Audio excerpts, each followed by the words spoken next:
TV13 Gujarati હકથી Gujarati.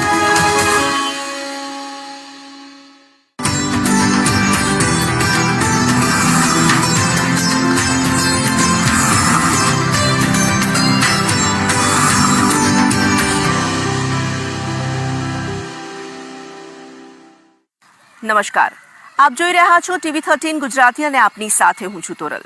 ગુજરાતના રાજકારણની જ્યારે પણ વાત થશે, ગુજરાતના રાજકારણનો જ્યારે પણ ઇતિહાસ લખાશે, ત્યારે કેટલાક નેતાઓ એવા છે જેમનું નામ તે યાદીમાં અવશ્ય અને અચૂક લેવું જ પડશે।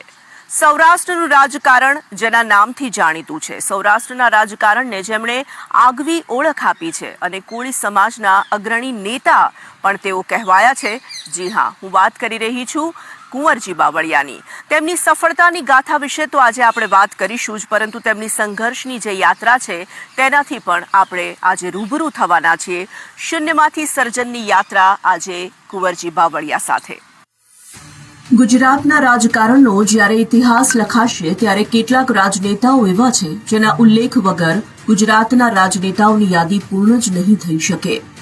મતક્ષેત્રમાં પોતાનો દબદબો વર્ષોથી અકબંધ જે નેતા રાખી શકે અને તેમની લોકપ્રિયતા એટલી ચરમ પર પહોંચે કે તે મતક્ષેત્ર, તે બેઠક વ્યક્તિ વિશેષ બેઠક બની જાય।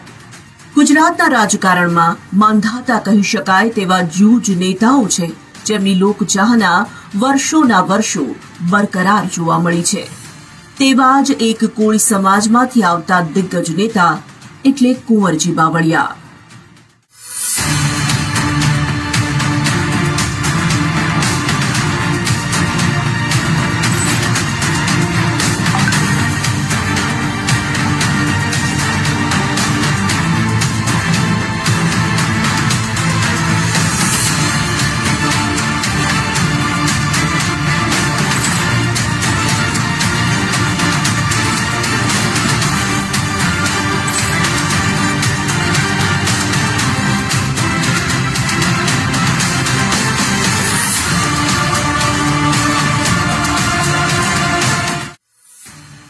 માર્ચ 1955નો એ દિવસ જ્યારે રાજકોટ જિલ્લાના જસદણ તાલુકાના જનડા ગામમાં મોહનભાઈ બાવળિયા અને મણિબેન બાવળિયાના ત્યાં પુત્રરત્નનો જન્મ થયો, જેને નામ આપવામાં આવ્યું કુંવરજી બાવળિયા।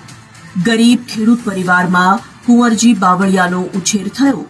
મારો જન્મ રાજકોટ જિલ્લાના જસદણ તાલુકાના એક નાનકડું ગામ કે જેની વસ્તી એ વખતે 700 જેવી હતી, એવા જનડા ગામમાં મારો જન્મ 1955માં એક ગરીબ ખેડૂત પરિવારના ઘરમાં થયેલો।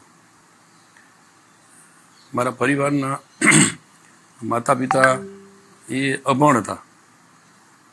મારા મોટા ભાઈ થોડું અક્ષર જ્ઞાન હતું। લગભગ કુટુંબમાં એ વખતે શિક્ષણનું બહુ મહત્વ નહોતું, લગભગ બધા અભણ। એ ગામની અંદર મારો જન્મ થયો। મારા માતા પિતા, મારા દાદા અરજણભાઈ, જે પણ ખેતીના વ્યવસાય સાથે અને પશુપાલનના વ્યવસાય સાથે જોડાયેલા। આ એ સમય હતો જ્યારે તેમના ગામમાં શિક્ષણનો એટલો વ્યાપ નહોતો અને શિક્ષણનું એટલું મહત્વ પણ લોકો સમજતા નહોતા।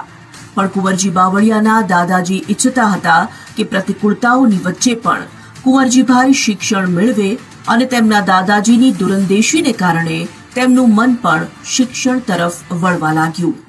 એ વખતે શિક્ષણ એમનું મહત્વ એ વખતે સમજી ગયેલા અને એણે મને, મારા મોટા ભાઈઓને પણ ભણાવવાનો પ્રયત્ન કરેલો, પણ એ નહીં ભણતા, છેવટે મને ભણાવવા માટે ખૂબ પ્રયત્ન કર્યો। હું અમારા ગામમાં એક શિક્ષકવાળી શાળા હતી, તો જનડા ગામમાં 1 થી 4 ધોરણ સુધી મેં ત્યાં અભ્યાસ કરેલો। પછી ત્યાં આગળના ધોરણો ન હતા, એટલે ત્યાંથી શરૂ કરીને હું જનડા ગામથી 5.5 કિલોમીટર દૂર એવું વિછિયા, જે માત્રાના દરવાજે તાલુકા શાળા તરીકે ઓળખાતી શાળામાં હું એ વખતે ચાલીને, અમે 4-5 અમારા ગામના વિદ્યાર્થી છોકરાઓ ત્યાં અભ્યાસ માટે ચાલીને જતા। એ વખતે તો રસ્તા પણ કાચા, અને સવારમાં વહેલી સવારે બગલમાં થેલી લઈને એ વખતે કોઈ આવા બેગની સુવિધા નહોતી. પાણકોર અને થેલી, એ થેલી બગલમાં લઈને મેં ચાલીને ભણવા જતા. આજના સમયના લોકો તો એ કલ્પના પણ કેમ કરીને કરી શકે કે ભણવા માટે એક ગામથી બીજા ગામ સુધી ચાલીને જવું પડતું. કાચા પાકા રસ્તાઓ પરથી પસાર થતા થતા આ જીવનનો સંઘર્ષ છે તેવી પણ સમજણ ન હોય તે રીતે તે સમયના વિદ્યાર્થીઓ પોતાનો અભ્યાસ આગળ વધારતા અને કુંવરજીભાઈ પણ એ રીતે જ આગળ શિક્ષણ મેળવવા લાગ્યા. મને મારા દાદાએ એક સાયકલ અપાવેલી, પણ એ સાયકલ એ તૂટેલી ફૂટેલી લેકે ચાલી નહીં. ફરી ત્યાં બાજુમાં જ વિછિયા ખાતે મેં 8મું ધોરણ, ત્યાં હું MB અજમેર હાઈસ્કૂલ એમાં પ્રવેશ લીધો. એ વખતે પણ કોઈ બસ, છકડો, રિક્ષા એવી કોઈ સુવિધા નહોતી. અમે ત્યાં ચાલીને આવતા જતા. એટલા વિસ્તારમાં એક હાઈસ્કૂલ ફક્ત અને ફક્ત ત્યાં આ વિછિયા ખાતે એક જ હતી. આજુબાજુના વિદ્યાર્થીઓ ત્યાં અમે બધા ચાલીને ભણવા આવતા. આ MB અજમેર હાઈસ્કૂલમાં મેં 11 એટલે ઓલ્ડ SSC એ વખતે હતું, અમે ત્યાં જ અભ્યાસ કરેલો. આર્થિક પ્રતિકૂળતાઓ એટલી હાવી હતી કે કુંવરજીભાઈને ડોક્ટર કે એન્જિનિયર થવાની જે ઈચ્છા હતી તેને મારવી પડી અને તેમણે પોતાના મનને મારીને આર્ટ્સમાં ભણવાનું પણ મન બનાવી દીધું હતું. પણ એડમિશન ન મળતા તેઓનું ભાગ્ય તેમને ભાવનગર દોરી ગયું. મારી ઈચ્છા હતી કે એન્જિનિયર કે ડૉક્ટર બનવું, કારણ કે વિષયો મને ગણિત વિજ્ઞાનમાં ખૂબ રસ, પરંતુ થોડીક આર્થિક સ્થિતિને ધ્યાનમાં લઈને પછી બહાર અભ્યાસ કરવા જવું થોડુંક મુશ્કેલ લાગ્યું. હું બોટાદ આર્ટ્સ કોમર્સ કોલેજમાં પ્રવેશ માટે ગયો, પણ ત્યાંના પ્રિન્સિપાલે કીધું કે હવે અહીંયા જગ્યા નથી, ફૂલ થઈ ગયું. એટલે એ વખતે ફરી હું ભાવનગર એક અમારા સંબંધીના ઓળખાણને લઈને Bhavnagar sir PP institute science કોલેજમાં એડમિશન માટે ગયો. અને એ વખતે પણ ત્યાંય નવનિર્માણને અનુસંધાને વિદ્યાર્થીઓ ખૂબ મોટી સંખ્યામાં પાસ થયેલા, એટલે ત્યાં એડમિશન માટે તેના પ્રિન્સિપાલે પણ કહ્યું કે હવે અત્યારે તો અહીંયા જગ્યા છે નહીં, તમે રાહ જો, એકાદ અઠવાડિયામાં કંઈ જગ્યા થશે તો પ્રવેશ મળી જશે, અપાઈ દઈશું. 8-10 દિવસ સુધી હું ત્યાં સર PP સાયન્સ કોલેજમાં રેગ્યુલર પ્રવેશ લીધા વિના એ કોલેજમાં મેં અભ્યાસ શરૂ કર્યો. ત્યાં અભ્યાસ કરવા માટે દાદાએ જે લાગણીથી પરિવારના લોકોએ મોકલ્યો હતો, એટલે ખૂબ મહેનત કરી. મારી બાજુમાં જ એક બોર્ડિંગમાં મારો વિદ્યાર્થી, મારી સાથેનો વિદ્યાર્થી જે મારો મિત્ર બન્યો, અને અમે બંને ખૂબ પ્રયત્ન કરતા. પહેલા વર્ષમાં FY BScમાં ખૂબ પ્રયત્નો કર્યા, મહેનત કરી, પણ જે રીતે ક્યાંક એન્જિનિયર બનવાની, ડૉક્ટર બનવાની ઈચ્છા હતી, એમાં થોડું ઉણપ રહી, અને એ વખતે હું 2% ગુણથી મેડિકલમાં એડમિશન ન મેળવી શક્યો. કુંવરજીભાઈ જ્યારે ગ્રેજ્યુએટ થયા હતા તે સમયે તેમના ગામમાંથી ગ્રેજ્યુએટ અને તેમાં પણ BSc થયેલા તેઓ પહેલા વ્યક્તિ હતા. તેના પરથી કહી શકાય કે જીવનમાં ભલેને પ્રતિકૂળતાઓ હોય, પણ જો મન હોય તો તમે ઈચ્છિત મંઝિલે પહોંચી જ શકો છો. આટલેથી ન અટકીને કુંવરજી બાવળિયાએ અમદાવાદમાં આવીને BEd સુધીનો અભ્યાસ પણ પૂર્ણ કર્યો. ગામમાં પણ લોકોને એવી ઈચ્છા કે લગભગ હું BSc મારા ગામમાંથી પહેલવેલો અભ્યાસ કરવા માટે બહાર ગયેલો. મારી પહેલાં એક પ્રજાપતિ કુટુંબનો એક દીકરો હતો, એ 12 પછી એ પોસ્ટ ઓફિસમાં જોડાઈ ગયો, પણ હું એક જ ફક્ત ગ્રેજ્યુએટ મારા ગામમાં પહેલવેલો થયો. ગામના લોકો પણ ખૂબ જે કહીએ ભાવથી બધા, અને હું પણ એ વખતે ગામમાં નાના મોટા સામાજિક કાર્યો હોય, અન્ય સમાજના લોકોના પ્રસંગો હોય, એની સાથે હળીમળી જતો. ભણવામાં તેજસ્વી તો કુંવરજીભાઈ હતા જ, અને તેમાં પણ તેમની ભણવાની ધગશ પણ હતી. તેથી તેમણે MSc કરવાનો નિર્ણય કર્યો, પણ આર્થિક પડકારોને કારણે તેમને પોતાનું સ્વપ્ન અધૂરું છોડી દેવું પડ્યું હતું. પડકારોને પાર કરવા માટે તેમણે નોકરી કરવાનું મન બનાવ્યું, પણ તેમના પરિવારને કારણે તેમણે શિક્ષક બનવાનો નિર્ધાર કર્યો. મારા કુટુંબની ઈચ્છા એવી કે તમારે તાલીમ માટે 6 મહિના એ વખતે જયપુર જવાનું હતું. એટલે કુટુંબના એ કહ્યું કે આપણે એટલે બધી કંઈ તાલીમમાં જવું નથી, આપણે બીએડ કર્યું છે તો શિક્ષક એ જોબમાં જોડાઈ જઈએ. અને એ વખતે બીએસસી બીએડ શિક્ષકોની ખૂબ શોર્ટેજ, અને મને એ વખતે કરમશીભાઈ સવસીભાઈ એમને એ વખતે સુરેન્દ્રનગર જિલ્લામાં ઘણી શિક્ષણની સંસ્થાઓ ઊભી કરેલી. એની પણ ઈચ્છા એવી કે અમારી શિક્ષણની સંસ્થામાં અમારે બીએસસી બીએડ કોઈ શિક્ષક છે નહીં. અને એ વખતે ત્યાં મારી ભીમોરા ખાતે ઉત્તર બુનિયાદી વિદ્યાલયમાં હું પહેલી વખતે બીએસસી બીએડ શિક્ષક તરીકે એમએસસી છોડીને થોડા કૌટુંબિક સંજોગો ના છોડીને હું ત્યાં જોબમાં જોડાઈ ગયો. 1983ની અંદર ફરી મને અમારા જે શાળામાં મેં વિદ્યા અભ્યાસ કર્યો હતો ત્યાં એક બીએસસી બીએડની જગ્યા લાંબા સમયથી ખાલી હતી. ત્યાંના પ્રિન્સિપાલ એ અમારા વિદ્યાના મારા ગુરુજી, એના ધ્યાનમાં હું આવી ગયો. મને એમનો આગ્રહ હતો કે કુંવરજીભાઈ તમે અહીંયા આપણી શાળામાં પાછા બીએસસી બીએડ શિક્ષક તરીકે અમારી જગ્યા ખાલી છે, અમારે અહીંયા જરૂર પણ છે અને તમે વિસ્તારના છો.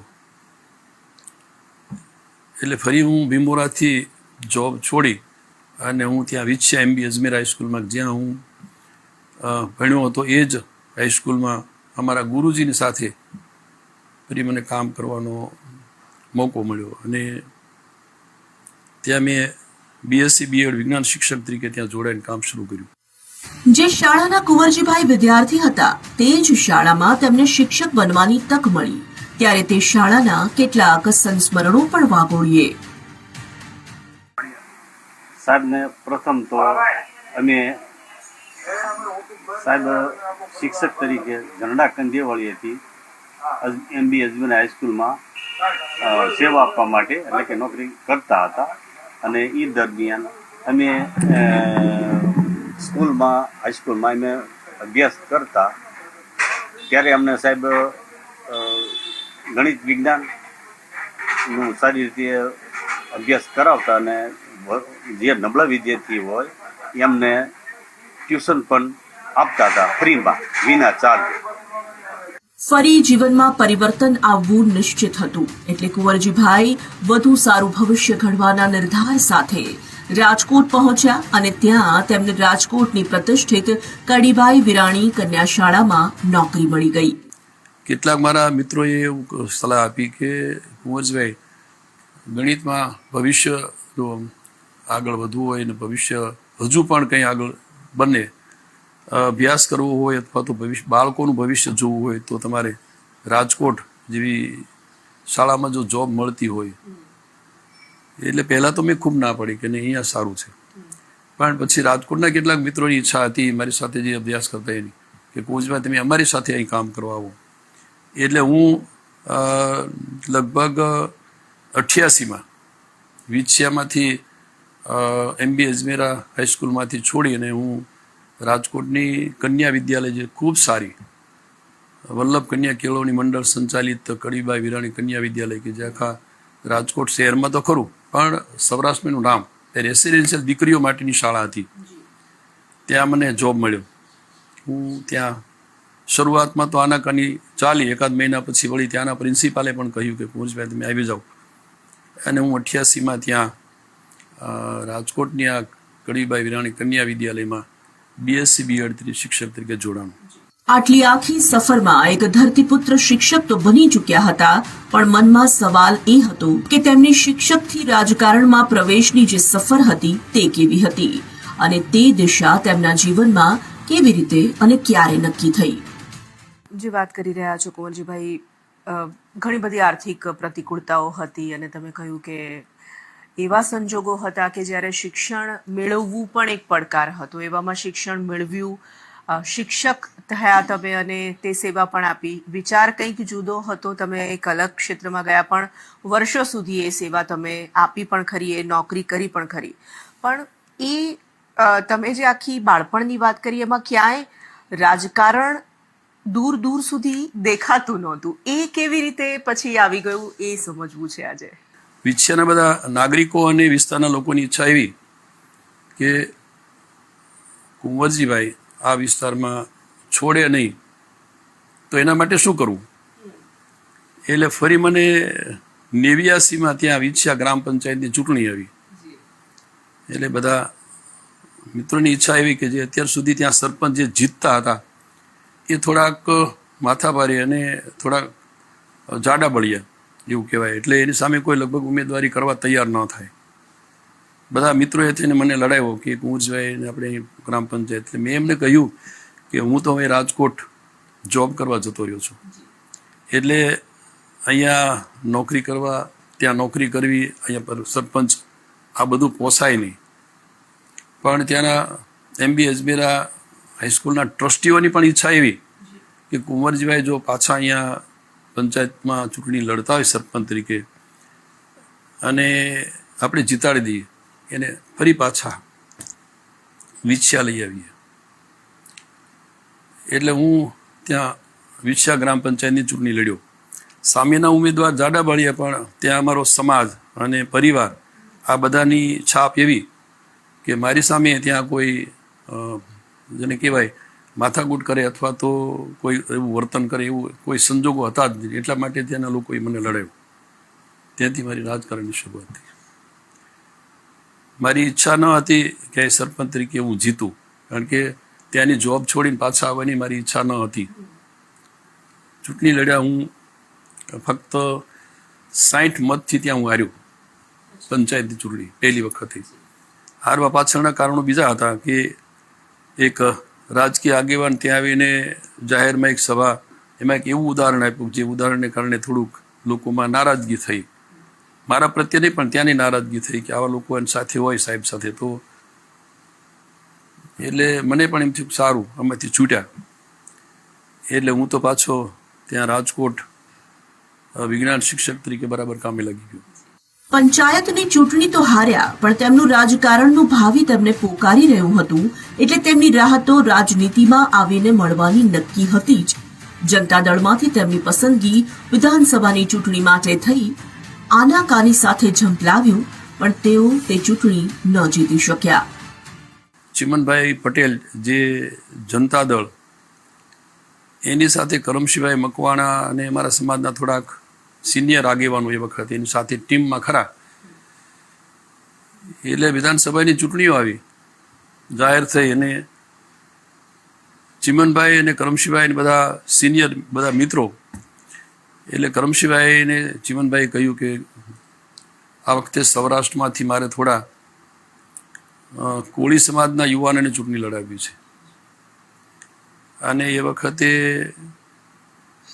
આ કરમશીભાઈ અને એમને બધા સિનિયર આગેવાનો પરસોત્તમભાઈ મકવાણા, કરમશીભાઈ લીલાધર વાઘેલા, આ બધા ટીમના લોકોએ આવા થોડાક અમારી જેવા યુવાનોને શોધી લીધા.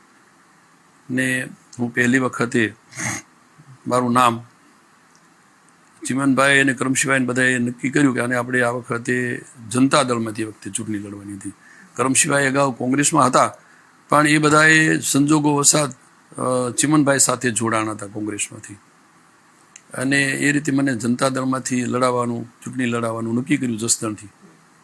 અને એ વખતે આખા એ વિસ્તારની અંદર હું તો સાવ નવો, સમાજના અન્ય સમાજના લોકો રાજકીય રીતે મને કાંઈ એટલા માટે કે ક્યાંય આપણે ભાગ લીધેલો નહીં. એટલે કેટલાક લોકોએ એમ કહ્યું કે કુંવરજીભાઈ તમારે એની ચિંતા કરવાની જરૂર નથી, અમે મદદ કરશું. સારા માણસો પણ બધા તૈયાર થયા. અને જે વિદ્યાર્થીઓને મેં વગર ટ્યુશન ફીએ ભણાવ્યા હતા, એ બધા છોકરાઓ વિદ્યાર્થીઓ મારા કામે લાગી ગયા. અમે વિધાનસભાની ચૂંટણી લડ્યા, પણ એ વખતે અમારા સમાજના 3 ઉમેદવારો આવી ગયા. અમે આવા કુંવરજીભાઈ ત્રણેય એક જ સમાજના છે, જીતે ન જીતે. એટલે એ વખતે ભીખાભાઈ બામણિયા કરીને અપક્ષ ચૂંટણી લડતા.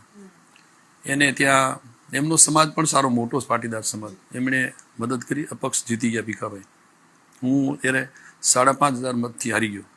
મૂળ શિક્ષક જીવ એટલે તેઓ શિક્ષણ કાર્ય કરતા કરતા તેમના બીજા કામ કરતા તેવામાં એસટી બોર્ડમાં જવાબદારી નિભાવવાનું થયું, અને તેમણે રાજકોટની જાણીતી શાળામાં વિદ્યાર્થીઓને ભણાવતા તેમનું આ બીજું કામ પણ સંભાળતા ગયા.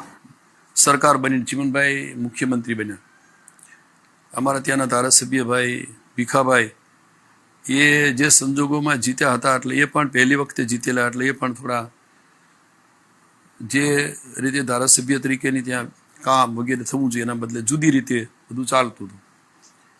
ચીમનભાઈએ એ સમયમાં બધું જોયું અને મને ફરી પાછો એમણે ગાંધીનગર બોલાવ્યો અને કુંવરજીભાઈ, તમારે નિષ્ક્રિય થવાનું નથી, રાજકીય ક્ષેત્રમાં અમારી સાથે રહીને ટીમ વર્કથી કામ કરો. અને એ વખતે ફરી હું ત્યાં હજી પહોંચ્યો અને થોડી વાત સાંભળીને તરત જ એણે મને ચીમનભાઈ 1982માં નહીં, હું પહેલી વખતે 90માં લડ્યો ચૂંટણી અને 1992માં મને એણે તરત જ એસટી બોર્ડમાં ડાયરેક્ટર તરીકે જવાબદારી સોંપી. અને એ વખતે એસટી બોર્ડનું એસટી એ ગામડાઓ સુધી પહોંચે, એ લોકોને પ્રજાને લાભ મળે એ માટે ખૂબ સારું તંત્ર ચાલતું. એની જવાબદારી મને ડાયરેક્ટર તરીકેની સોંપી. જનતા દળમાં જોડાણ અને ત્યારબાદ તે સમયના બદલાયેલા સમીકરણોને કારણે કુંવરજીભાઈ કોંગ્રેસ પક્ષ સાથે જોડાયા અને 1995નું હતું એ વર્ષ જ્યારે તેઓ પ્રથમ વખત ધારાસભ્ય તરીકે જંગી બહુમતી સાથે જીત્યા. ચીમનભાઈ બધું લઈને કોંગ્રેસમાં ભળ્યા, એટલે તો એક ટીમ વર્ક તરીકે એમને પાછા એમાંથી કોંગ્રેસમાં લઈ આવ્યા. અમારી બધી કામગીરી વગેરેને ધ્યાનમાં રાખીને એ સમય દરમિયાન મુખ્યમંત્રી હતા ચીમનભાઈનું અવસાન થયું. પણ અમે બધા જે રીતે કોંગ્રેસની સાથે એની માર્ગદર્શન જોડાયા હતા અને એ રીતે ફરી પાછું મને 1995માં પહેલી વખતે ફરી પાછો વિધાનસભાની કોંગ્રેસમાંથી ટિકિટ જસદણમાંથી આપી. અને હું 1995થી પહેલી વખતે ખૂબ સારી બહુમતીથી એ વિસ્તારમાંથી કોંગ્રેસમાં જ ધારાસભ્ય તરીકે ચૂંટાણો. એ ચૂંટાણ્યા પછી કોંગ્રેસની બહુમતીને બદલે એ વખતે ભારતીય જનતા પક્ષની બહુમતી અને થોડા વાદ વિવાદ ને બધું ચાલ્યું. 1998માં ફરી ચૂંટણીઓ આવી. એ ચૂંટણીમાં વળી મને ફરી વખત ત્યાંથી ઉમેદવારી કરવાનો કોંગ્રેસમાંથી પાર્ટીનો આદેશ થયો. 1998માં હું ત્યાંથી સારી રીતે જીત્યો, બીજી વખત જીત્યો. પછી ફરી પાછું 2002માં ચૂંટણીઓ આવી, તો એ વખતે પણ હું ખૂબ સારી બહુમતીથી આ જસદણ વિધાનસભા મત વિસ્તારમાંથી જ જીત્યો. ભારતીય જનતા પાર્ટીના દબદબા વચ્ચે પણ વિપક્ષમાંથી એટલે કે કોંગ્રેસમાંથી ચૂંટાતા આવ્યા. લોકચાહના તેમની બરકરાર રહી અને તેઓ જનતા માટે અનેક કાર્યો સતત કરતા પણ રહ્યા, એટલે તેમની પ્રજાના હૃદયમાં તેમનું સ્થાન અકબંધ રહ્યું. આમ 3 વખત ત્યાં ધારાસભ્ય તરીકે ચૂંટ્યા પછી ચોથી વખત પાછું 2007માં આ વિસ્તારની અંદર મેં ખૂબ સારા કામ એ વખતે ભારતીય જનતા પક્ષની સરકાર હોવા છતાંય, અને હું કોંગ્રેસનો ત્યારે ધારાસભ્ય હતો, સૌરાષ્ટ્રમાં પહેલી વહેલી પીવાના પાણીની યોજના હું લઈ આવ્યો હતો. એ વખતે અહીંયા મહી પરિયેજમાંથી કન્યાવાલ તળાવમાંથી, અને એ વખતે નરોત્તમભાઈ પટેલ એ પાણી પુરવઠા મંત્રી હતા.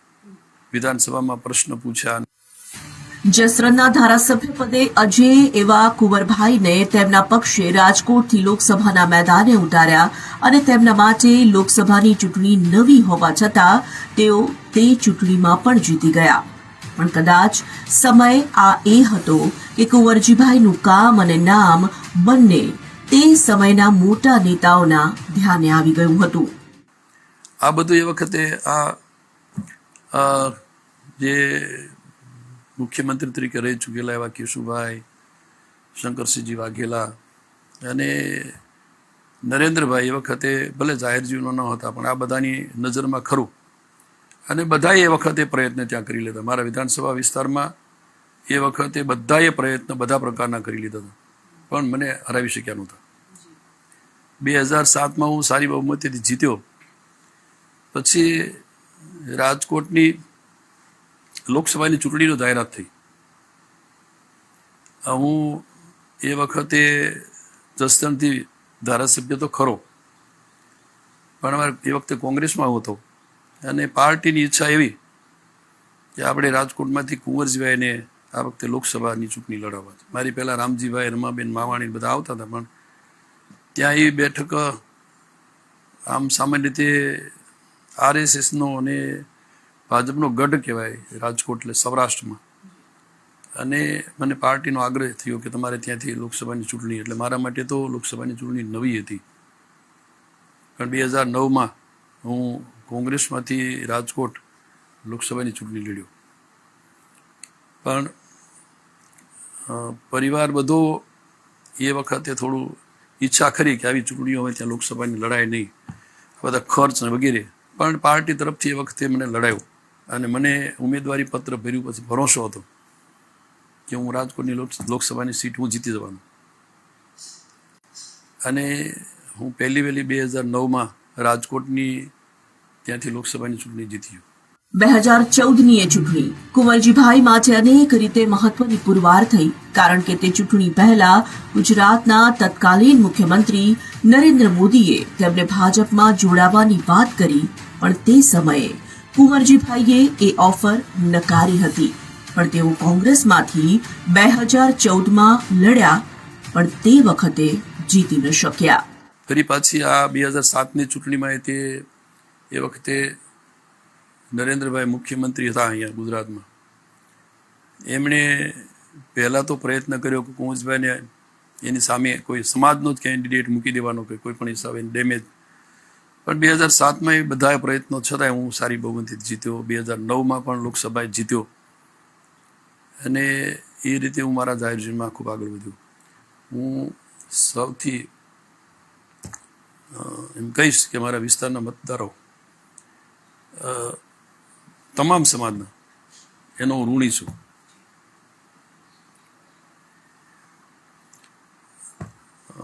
લગભગ જ્યારે હું ચૂંટણીના મેદાનમાં આવ્યો હોઈશ ત્યારે દરેક વખતે ખૂબ સારી બહુમતીથી અને ખૂબ નજીવા ખર્ચોથી જીત્યો છું. 2014ની અંદર ફરી અમારું આ લોકસભા 5 વર્ષ પૂરા થયા અને ચૂંટણીઓ આવી.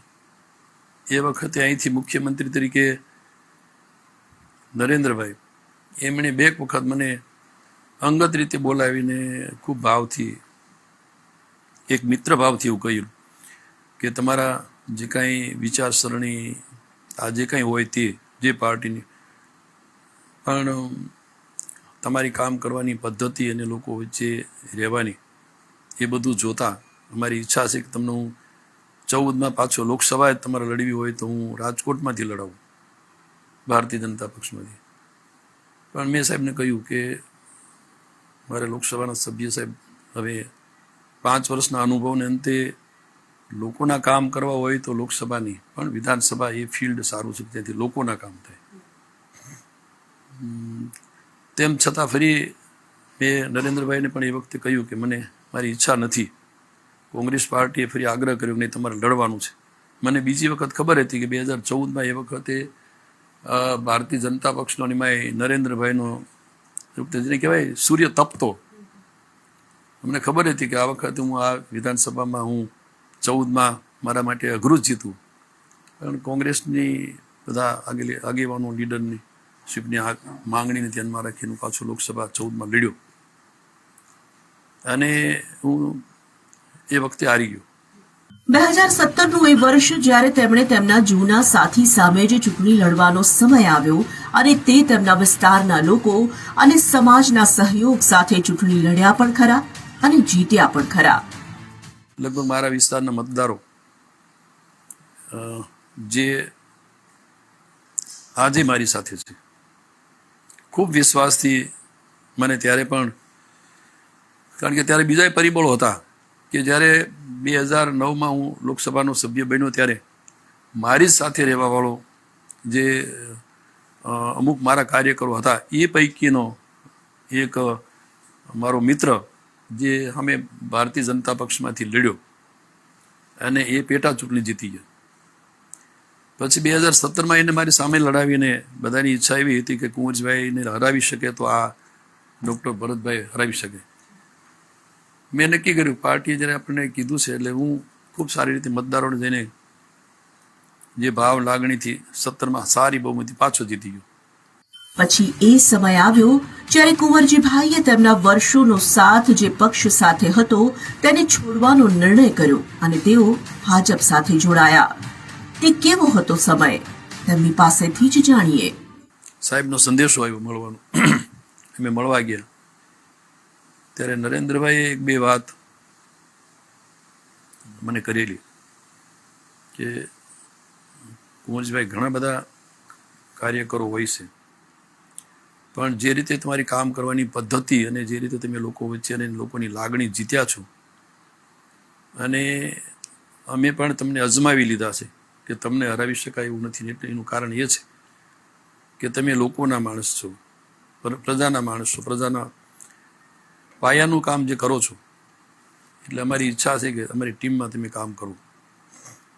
અમે ચા પાણી પીને બહાર નીકળતા ત્યાં ફરી નરેન્દ્રભાઈનો આગ્રહ હતો. અને જોગાનું જોગ વિજયભાઈ પણ તે દિવસે મુખ્યમંત્રી હતા અને એ ત્યાં દિલ્હીમાં હતા. એને બોલાવી લીધા અને મેં અડધો કલાક બેઠા, બધી વાતો થઈ.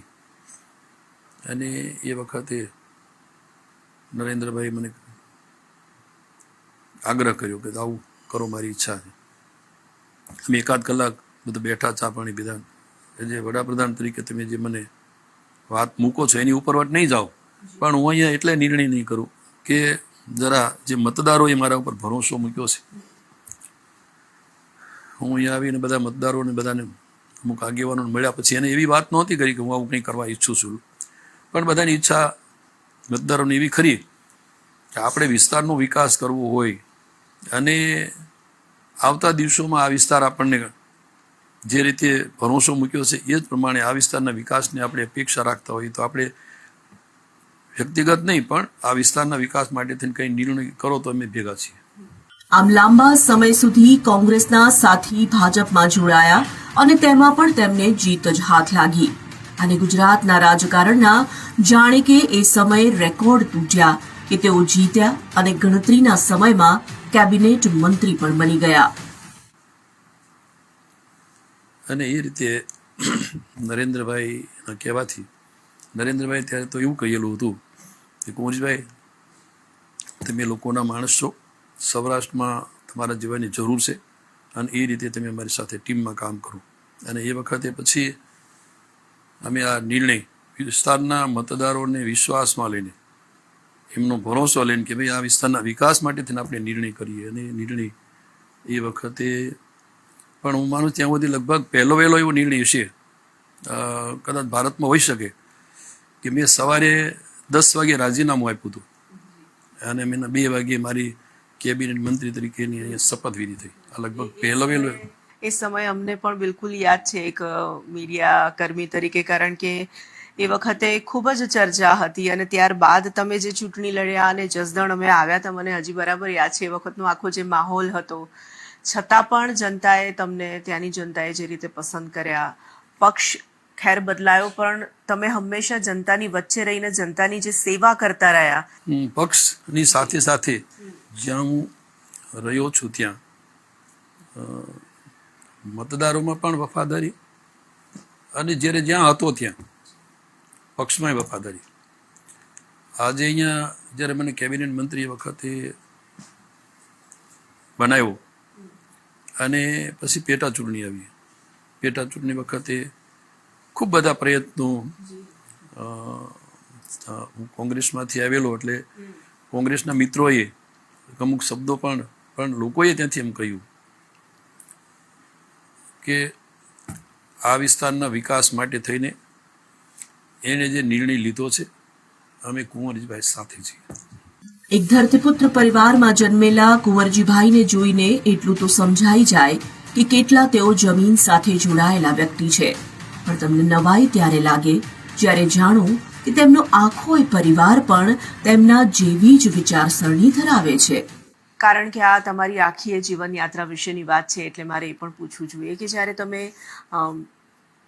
ખેતી કરતા, પછી સાથે સાથે તમારો અભ્યાસ ચાલતો, અભ્યાસની સાથે સાથે પછી તમે જ્યારે અભ્યાસ પૂર્ણ કરીને શિક્ષક તરીકે જોડાયા, શિક્ષકમાંથી તમે રાજકારણ ન ઈચ્છવા છતાં રાજકારણ સાથે જોડાયા, એ વખતે પરિવાર ની લાગણી કેવી હતી, શું હતી રાજકારણમાં પ્રવેશવા માટેની, અને સાથે સાથે સ્વાભાવિક જેમ જેમ સમય આગળ વધતો ગયો તેમ તેમ જીવન આગળ વધતું ચાલ્યું, પરિવાર પણ તમારો આગળ વધતો ચાલ્યો, એની પણ થોડીક વાત કરીએ. માધ્યમિક શાળામાં અભ્યાસ કરતો, વિશે અપડાઉન કરતા, એ વખતે અમારો પરિવાર તો ખેતી સાથે જોડાયેલો. એટલે ત્યારે ઘણી વખત એવા સંજોગો હોય ત્યારે હું મારા દાદા સાથે ગાય ભેંસ ચરાવવા માટે પણ ખેતરોમાં જતો રહેતો. ખેતીનો અનુભવ પણ મારા મોટા ભાઈ અને મારા બાપા જે ખેતી કરતા, એટલે ઘણી વખત વાડીએ કે કોહ જેને કહેવાય, કોષ ચલાવવા માટેનો પણ મને અનુભવ. એ વખતે કોઈ આવી મશીનરી કે એવું હતું નહીં, પણ કોષ હતા અને કોષ ચલાવવાનું મને આવડે. ખેતીમાં પણ બધા સાધનો મને નામે આવડે અને ખેતી કરતાય આવડે. આજે મને યાદ છે કે આ રીતે ખેતી થઈ શકે. અને એટલે ટૂંકમાં ગ્રામ્ય જીવનનો તમામ પ્રકારનો મને અનુભવ.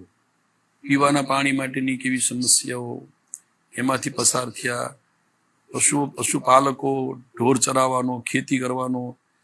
પછી મારા લગ્ન થયા એ હું જ્યારે વિછે હાઈસ્કૂલમાં ભીમોરા જોડાણો પછી મારા લગ્ન થયા. મારા લગ્ન જીવનમાં મારા પત્ની પણ એ 10 ભણેલા છે. એ પણ મને થોડો જે રીતે શિક્ષક તરીકેની જવાબદારીમાં ક્યાંક ને ક્યાંક મદદરૂપ થાય. હું વિછે હાઈસ્કૂલમાં આવ્યો એ વખતે મારી એક મોટી દીકરી, જેનો એ વખતે જન્મ થયો, અને પછી તો ત્યાં વિછ્યા થોડોક સમય ગયો એટલે સમયાંતરે બીજી દીકરીનો જન્મ થયો, એ નાના બેનના બાળકો. અને એ સમયમાં જવાનું થયું રાજકોટ શિક્ષક તરીકે. ત્યાં અમે પરિવાર સાથે એ સમયમાં મારા નાનો અત્યારે જે ડૉક્ટર છે દીકરો, એ પણ એ નાનું બાળક. એટલે મેં 3 પરિવારના 3 બાળકો અને અમે 5 લોકો ત્યાં રાજકોટ જ્યારે હું નોકરી કરતો ત્યારે અમે ત્યાં રહેતા. એક ભાડાના નાનકડા મકાનમાં રહીને અમે જે રીતે ત્યાં શિક્ષક જીવન, અને કારણ કે બહુ વિશેષ એટલા માટે કે ગામડામાંથી જતા અને જે રીતે પરિસ્થિતિ બધું જોતા, બહુ હાઈફાઈ જીવન જીવવું એવું કોઈ અમારા જીવનમાં ક્યાંય કોઈના પરિવારમાં ક્યાંય આવ્યું જ નથી અત્યાર સુધી. અમારા દીકરા અને મારી બંને દીકરીઓ એ ત્યાં કડીબાઈ વિરાણી કન્યા વિદ્યા જ્યાં હું જોબ કરતો ત્યાં જ બંને શિક્ષણ લીધું. નાના દીકરો હતો એને પણ ત્યાં જ કડીબાઈમાં એ અલગ વિભાગ હતો દીકરાઓ માટે 7 ધોરણ સુધી, એ પણ ત્યાં એણે પ્રવેશ લીધો અને એ પણ ત્યાં શિક્ષણ મેળવ્યું. મારો દીકરો પણ ત્યાં એ વખતે 10 અને 12 એટલે 12 સુધીનો અભ્યાસ મારા દીકરાએ પણ ત્યાં રાજકોટમાં, 2 દીકરીઓએ પણ ત્યાં કર્યું. નાની દીકરી છે એ પીટીસી કર્યું એણે, એ આજે પ્રાથમિકમાં આચાર્ય તરીકેની જોબ કરે છે. મોટી દીકરી છે જે મેં મારા જીવનમાં એ વિસ્તારમાં શિક્ષણ અંગે કંઈક કરવું જોઈએ અને એવા ઉદ્દેશ્યથી મેં ત્યાં એક આશ્રમ શાળા શરૂ કરેલી પહેલા. અને એ ધીમે ધીમે હિંગોળગઢની બાજુમાં અમરાપુર, જ્યાં આજે અમે પરિવાર સાથે રહીએ છીએ, ત્યાં આશ્રમ શાળાનું આ શિક્ષણનું બીજ રોપીને આજે ત્યાં મેં વટવૃક્ષ ફક્ત મારા જીવનમાં મને સંતોષ છે કે એ વિસ્તારના દીકરા દીકરીઓને શિક્ષણ લેતા થાય. એટલે મેં આ એક શિક્ષણની સંસ્થા ઊભી કરાવી જેમાં આજે પ્રાથમિકથી શરૂ કરીને કોલેજ સુધીનું શિક્ષણ અમે ત્યાં, અમારો પરિવાર ત્યાં કેમ્પસમાં જ રહે છે, હું પણ ત્યાં જ રહું છું, અને આજે એ વિસ્તારના દીકરા દીકરીઓને શિક્ષણ આપવાનું કામ કરીએ છીએ. એની સાથે સાથે જે મેં આપને કહ્યું ને વચ્ચેના 2002 થી 2007ના સમયગાળા દરમિયાન, ત્યારે હું શિક્ષકના નાતે જ્યારે ધારાસભ્ય હતો ત્યારે મને જે રીતે એવું લાગ્યું કે ખરેખર વિસ્તાર માટે શિક્ષણ માટે કંઈક કરવું જોઈએ.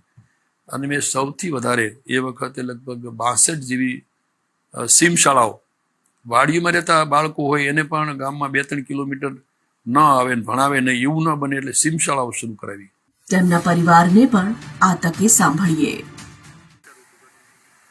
મારી કામગીરી અત્યારે હાલ હું આ શૈક્ષણિક સંકુલ સંપૂર્ણ જવાબદારી નિભાવું છું, સંભાળું છું. અહીંયા પ્રાથમિકથી માંડી નર્સિંગ કોલેજ, બીએડ કોલેજ, માધ્યમિક, હાયર સેકન્ડરી, આશ્રમ શાળા, કન્યા છાત્રાલય, દરેક વિભાગ આ સંકુલમાં ચાલે છે. આ સંકુલની શરૂઆત 1980માં કુંવરજીભાઈએ કરેલી હતી અને પોતાની મહેનતથી આખું સંકુલ જાત મહેનતથી બધાને સાથે રાખીને, બધા સમાજના લોકોને સાથે રાખીને આ સંકુલને અહીંયા સુધી આજે વિકાસ કર્યો છે. કુંવરજીભાઈ હાલ રાજ્ય સરકારના કેબિનેટ મંત્રી છે, પરંતુ એનું નિવાસસ્થાન અમરાપુર શૈક્ષણિક સંકુલમાં જ રહે છે.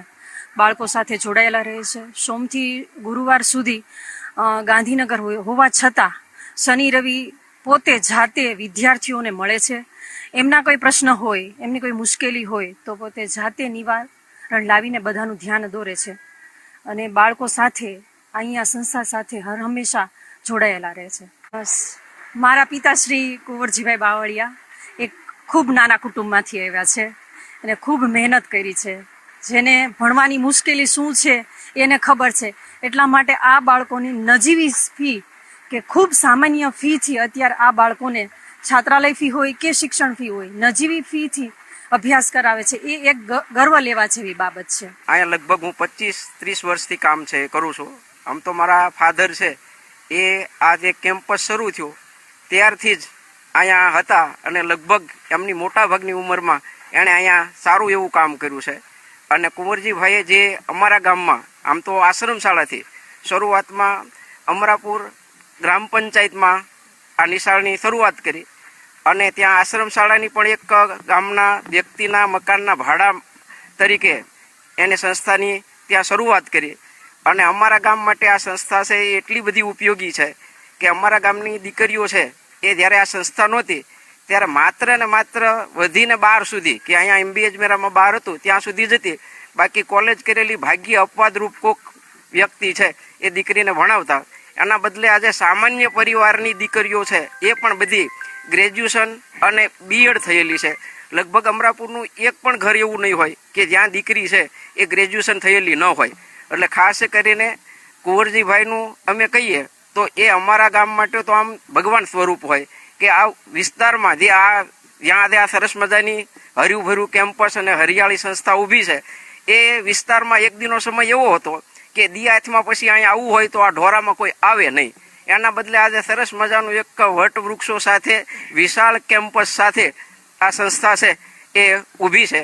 એટલે કુંવરજીભાઈ છે એ અમારા માટે ખૂબ સારા એવા કામ કર્યા છે. આમ તો એમનું ગામ જનડા છે પણ અત્યારે લગભગ ગાંધીનગર સુધી એ એક અમરાપુરના વ્યક્તિ હોય એ રીતે એની ઓળખ છે એ ઊભી થઈ છે અને અમરાપુર માટે એણે ખૂબ સારું એવું કામ છે એ કર્યું છે. હું 2015થી 16, 17, 18 એમ 3 વર્ષ અહીં અભ્યાસ કર્યો છે. હાલ હું ફિઝિયોથેરાપીમાં અભ્યાસ કરું છું. અહીંયા હોસ્ટેલમાં અમને બહુ મજા આવતી અને સાહેબ પણ બહુ સારું એવું ધ્યાન આપતા. જમવાનું પોતે પર્સનલ આવીને વ્યક્તિગત રીતે આવીને જોતા હતા. કોઈ પણ પ્રશ્ન હોય તો એનું સોલ્યુશન સારી રીતે કરતા. અમને ખૂબ આનંદ થતો હોસ્ટેલની અંદર. મસ્ત.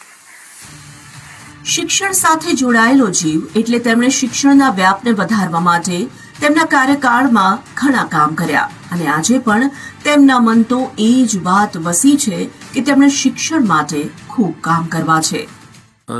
સર્વ શિક્ષા અભિયાન ભારત સરકારે એ વખતે જાહેરાત કરેલી અને મારા ધ્યાન ઉપર આવ્યું કે હવે આ 7 ધોરણ સુધી પ્રાથમિક શિક્ષણ લીધા પછી શું.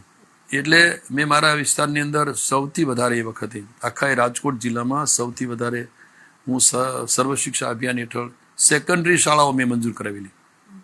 એમાં આજે મારા વિસ્તારમાં સર્વ શિક્ષા અભિયાન હેઠળ શરૂ થયેલી 18 જેટલી શાળાઓ સરકારી શાળાઓ આજે અમારા વિસ્તારની અંદર. પછીની બાકીની રાજ્ય સરકાર હસ્તકની માધ્યમિક ને ઉચ્ચતર માધ્યમિક શાળાઓ પણ શરૂ કરાવી જે આજે જેને કહેવાય કોઈ 3 થી 4 કિલોમીટરના અંતરે દીકરીને ભણવા જવું હોય ને તો 3-4 કિલોમીટરના અંતરે સેકન્ડરી સુધીનું શિક્ષણ મળે એવી સગવડ. અને એ રીતે આજે તો જ્યારે ફરી વખત 2022 પછી જ્યારે મને આ જવાબદારી આવી ત્યારે મારા વિસ્તારમાં સર્વાંગી વિકાસ થાય, પીવાના પાણી માટે, સિંચાઈ માટે, સાથે સાથે શિક્ષણ માટે પણ જે મેં આપને કહ્યું કે કોલેજ સુધીનું સેકન્ડરી હાયર સેકન્ડરી કર્યા પછી શું તો એ પણ મેં ત્યાં સરકારી વિજ્ઞાન પ્રવાહ કોલેજ જસદણમાં શરૂ કરાવી. શૈક્ષણિક પછાત એવો વિસ્તાર જે કહેવાતો એમાંથી બહાર લાવીને સમગ્ર રીતે એ વિસ્તારની અંદર શિક્ષણ, દીકરીઓ અને સમગ્ર સમાજના લોકોને ધ્યાનમાં રાખીને એ વિસ્તારનો વિકાસ થાય એ માટેનો મેં પ્રયત્ન કર્યો છે અને એના ભાગરૂપે આજે આ વિસ્તારની અંદર જસદણ વિધાનસભા મત વિસ્તારની અંદર લોકો કહેતા થયા છે કે જે કુંવરજીભાઈ જે રીતે આ વિસ્તારના વિકાસને ધ્યાનમાં રાખીને આજે રાજ્ય સરકારમાં બેસીને કામ કરી રહ્યા છે, એટલે વિસ્તારના લોકોને પણ ખૂબ સંતોષ છે. આવડા મોટા પદ પર પહોંચ્યા બાદ પણ જમીન સાથે જોડાયેલા રહેવું તે તમામ લોકો ક્યાં કરી શકે છે, અને વળી પરિવાર પણ એવી જ વિચારસરણી ધરાવે તો સોનામાં સુગંધ ભળે તેવી વાત બેશક બની રહે. સ્વાભાવિક તમે ખૂબ વ્યસ્ત રહેતા હશો, ખૂબ પ્રવાસ પણ રહેતો હશે. આપ કહી રહ્યા છો કે પરિવાર જે રીતે સેવાકીય પ્રવૃત્તિ અને શિક્ષણ સાથે જોડાયેલો છે, તમે પણ ત્યાં જ રહો છો, એટલે ઘણો બધો સમય ત્યાં પસાર કરતા હશો. તમારા પોતાના જે કામ છે, કારણ કે ઘણા બધા પોર્ટફોલિયો તમે સંભાળી રહ્યા છો, તો સ્વાભાવિક પ્રવાસ ખૂબ રહેતો હશે. નવરાશ કુંવરજી બાવળિયાને જ્યારે મળે ત્યારે શું કરવાનું ગમે છે? એક તો નવરાશ શબ્દ મારા માટે થોડોક અઘરો પડે છે. સ્વાભાવિક છે કે પરિવારના એની સાથે રહેવું, એમની સાથે બેસીને નાની મોટી પરિવારને લગતી, સમાજને લગતી અને સગા સંબંધીઓની સાથેની એ થોડો આમાંથી સમય કાઢી લઈએ છીએ. પરંતુ હું તો એમ માનું છું કે જે રીતે વિસ્તારના મતદારોએ, પ્રજાએ, લોકોએ અમારા ઉપર ભરોસો અને વિશ્વાસ મૂકીને જે રીતે મારી સાથે રહ્યા છે. જનતા દળથી કોંગ્રેસ અને કોંગ્રેસથી ભાજપ, પક્ષ કુંવરજીભાઈએ બદલ્યા અને સમય સંજોગો પ્રમાણે તેમણે નિર્ણય લીધા, પણ શું તેનાથી કોઈ મોટો ફરક આવ્યો ખરો?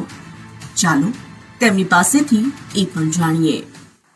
પક્ષ બદલાય એટલે હું આજ પહેલા જનતા દળમાંથી ચૂંટણી લડ્યો ત્યારથી હું જોતો આવ્યો છું. જ્યારે હું પહેલી વખતે ધારાસભ્ય થયો ત્યારે કોંગ્રેસમાંથી હું ધારાસભ્ય બની ગયો છું, એટલે મારા સ્વભાવમાં કે વાણી, વર્તન, વ્યવહારમાં કોઈ ફરક આજની 1990માં ચૂંટણી લડ્યા પછી 95માં તો ધારાસભ્ય થઈ ગયો, અને એથી આગળ વધુ તો હું એમ કહીશ કે 2009માં તો હું લોકસભાનો સભ્ય થઈ ગયો. પણ મને મારા સ્વભાવમાં કે મારા પરિવારમાં ક્યારેય એવું નથી લાગ્યું કે અમે ધારાસભ્ય થઈ ગયા છીએ, અમે લોકસભાના સભ્ય થઈ ગયા છીએ.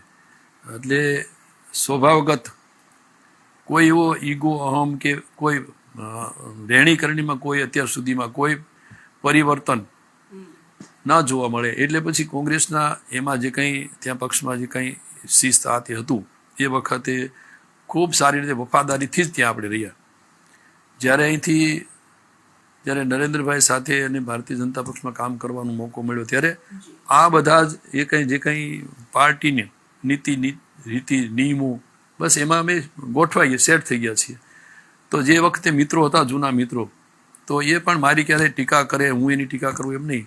સ્વાભાવિક લોક કલ્યાણના કોઈ કામો હોય ત્યારે એ અરસપરસ મળતા હોય, અને લોકોની જે કંઈ સમસ્યા માટે રાજ્ય સરકારમાં સત્તામાં બેઠા હોય તો ભલે, સત્તા બહાર હોય તો ભલે, પણ લોકોની શું સમસ્યા, શું આપણે કઈ રીતે એને મદદરૂપ થઈ શકીએ, એક વિચારસરણીથી આપણે ચાલીએ છીએ. એટલે મને તો હું બધી ગોઠવાઈ જાઉં છું. જનતા દળમાં હતો ત્યારે ગોઠવાઈ ગયો હતો, કારણ કે જનતા દળમાં હતો ને એમાં ગોઠવાઈ ગયો એટલે ચીમનભાઈ જેવાય મારા ઉપર ભરોસો એ વખતે મને ઓળખતા નહોતા. અને દેશના વડાપ્રધાન એ વખતે વીપી સિંહ ત્યાં આટકોટમાં મારી સભા લેવા આવ્યા હતા, અને ત્યાર પછીથી મેં આપણે કહ્યું તેમ નરેન્દ્રભાઈ જ્યારે જસદણમાં હું ઉમેદવાર કોંગ્રેસમાંથી હતો, અમારા સમાજનો ઉમેદવાર સામે હતો, નરેન્દ્રભાઈ ત્યાં આવ્યા હતા, પણ એણે ક્યારેય મારી ટીકા નથી કરી કે એ વખતે ભલે વિપક્ષનો ધારાસભ્ય હતો. આજના યુવાનોએ રાજકારણમાં પ્રવેશ્યા બાદ અને સફળ થયા બાદ કઈ બાબતોનું સવિશેષ ધ્યાન રાખવું જોઈએ તે જાણવા માટે કુંવરજીભાઈથી બહેતર સંદેશ કોણ આપી શકશે?